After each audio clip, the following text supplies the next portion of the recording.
So, Burma, 1944, Operational Combat Series by the Gamers.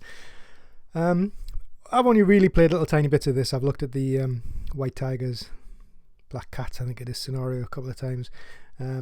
Just very impressed by the difference, if you like. Anybody who's played the more European or East Front or Western Desert scenarios will know how it works. This plays very, very differently. It is a game of infiltration and cutting supply and lots of daring do, if you like. And this is probably one of those daring do missions. It's actually in the scenario booklet. It's listed as a solitaire training scenario almost, because this is the famous Operation Thursday, the raiding by the Chindits, and I suppose it's a mechanism for you to learn what to do and how to do it. So I'm probably going to do it as badly as anybody ever could, but we'll give it a go. What you're actually looking at is the rear area, if you like, behind the front lines, between the two big rivers, where the Japanese railway line for supply comes through here. And obviously that was one of the main things the Chindits were looking to cut. We've also got things like there's a little airbase here, which we can cause disruption to. There's a lovely Japanese headquarters up there with lots of supply, which I'm sure would be a very tempting target if we can get anybody up and over there. I guess that's the name of the game. Essentially, the Japanese gain victory points for having the railroad open. The Chindits gain them for closing the railroad or blocking the railroad, and everybody gets points for killing enemy combat units. Fairly simple, straightforward, or you would think. Obviously minor complications. This game, unlike other OCS where you are very much really tied to trace supply, two scenarios in this one. One, the Japanese don't particularly need trace supply. Their units are very good at foraging off map, and the Chindits likewise have an ability to forage, so it's not quite as dramatic, if you like. There isn't quite the dramatic loss that you would get in a more conventional OCS game. Having said that, having used maximum supply to bring units in, and I've just realized I've actually just reset this, and I think we'll go with how this looks.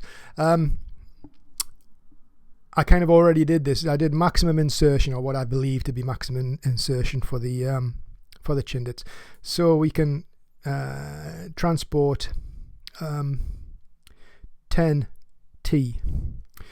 The columns are 2T, and mules and supply would obviously be 4T.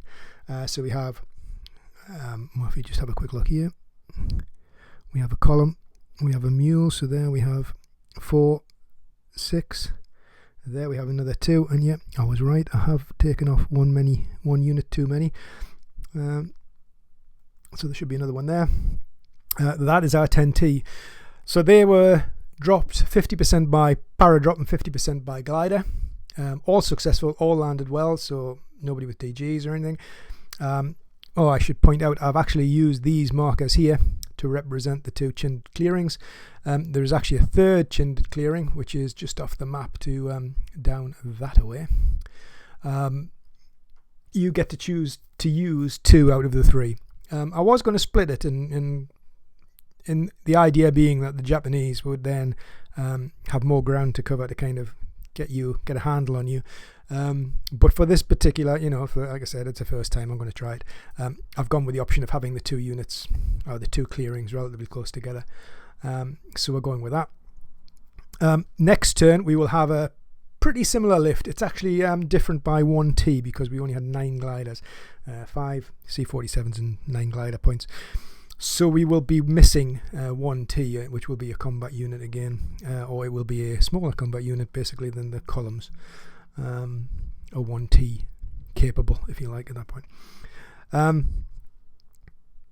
The other thing about choosing these particular 2 is they are the closest to the railroad. So you can kind of see here, we've nipped straight off, this is Broadway, I believe. Yep, Broadway. We nipped straight off Broadway up the road to try and cut this line here. And likewise, we are pushing straight away from Piccadilly, threatening either here or here. That was the Allied first turn, if you like. From the Japanese point of view, these two units, which you can just see over here, where there's only 2 units, that little stack there is also some Japanese supply. They've come from virtually off map, kind of, again, that direction, and legged it down this road to try and, again, rescue or threaten to retake or put pressure on Ho Pin, or however you pronounce. Apologies again, as usual. So that's the end of the first turn. We'll see where we go from there.